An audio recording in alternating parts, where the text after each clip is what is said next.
Does Episode 9 of Star Wars Rebels Season 4 tie into Rogue One? I believe Rebel Assault does. Even though it didn't have all the connections that In the Name of the Rebellion had, the connections are there. And I'm not the only one to believe this. CinemaBlend.com has published an article on the subject, and I'm going to share some of that article as well as my own thoughts. The article by Laura Hurley starts by saying that the action of Star Wars Rebels is fast approaching the beginning of Rogue One in the Star Wars timeline, but there have still been some key pieces of the puzzle missing in the fourth and final season. In Rebel Assault, the Ghost crew and the rest of the Rebel Alliance were dealt a major blow, and the tragedy will almost certainly set up the stage for the events of Rogue One. The rebellion's first major military assault on the Empire failed rather spectacularly. Personally, I agree this failure lines up nicely with Rogue One, and it really makes me curious about other action that the Rebel Alliance is taking during this time. Is this the only major failure?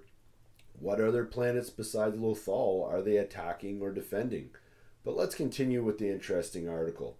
Things aren't looking too great for good old Kanan right about now.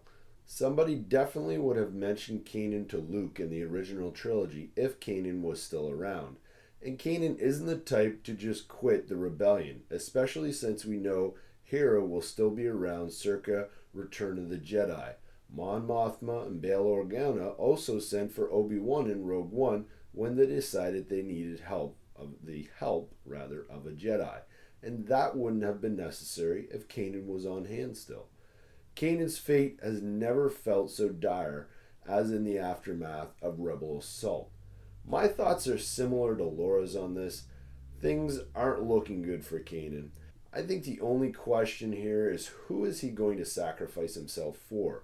Will it be Ezra? Will it be Hera? Or perhaps the entire Ghost crew? The entire family? After Rebel Assault, it certainly looks more like it will be Hera. But I really like this next point that Laura makes in the article, stating, on one plus side, those TIE defenders are nowhere to be seen in Rogue One or the original trilogy, so the Rebels will probably succeed in taking out the factory on Lothal, even if they did have to lose a squadron of X-Wings and possibly Kanan in the process. For me, I think why the TIE Defenders are not in the original trilogy has already been spoiled in the Rebels Season 4 trailer number 2.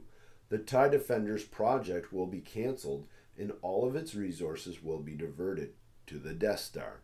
It's really that simple.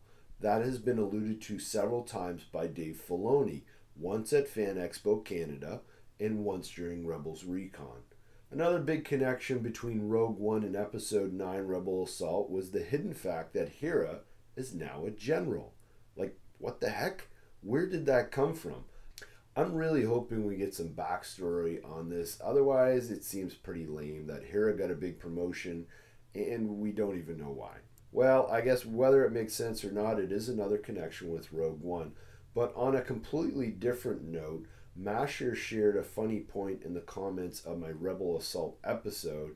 He says, it's nitpicky, but I find it funny that when Kanan is riding back alone to try and save Hera, why his speeder bike has the headlight turned on. The man is blind. Why would he need the headlight on so the stormtroopers could see him? So, question of the day, guys, were there any other connections between Rebel Assault, the episode Rebel Assault, and Rogue One? You know, now that I think about it, I think there were tanks, the tanks that were from Rogue One in there as well. But if there's anything else, let me know in the comments below. Like I said, I enjoyed that article from Cinema Blend. Definitely check out Laura Hurley is her name on Twitter. Follow her there. I'll have both the link to the article itself as well as Laura's Twitter handle in the video description. So check that out. As well, if you haven't already, please head on over to the Force Within TV channel. Check out what's there. All Star Wars Rebels at this point. And if you like what you see, subscribe. As well, guys, use the Force within you to make the Star Wars community a better place. Share your thoughts and ideas and encourage others who do the same. And may the Force be with you.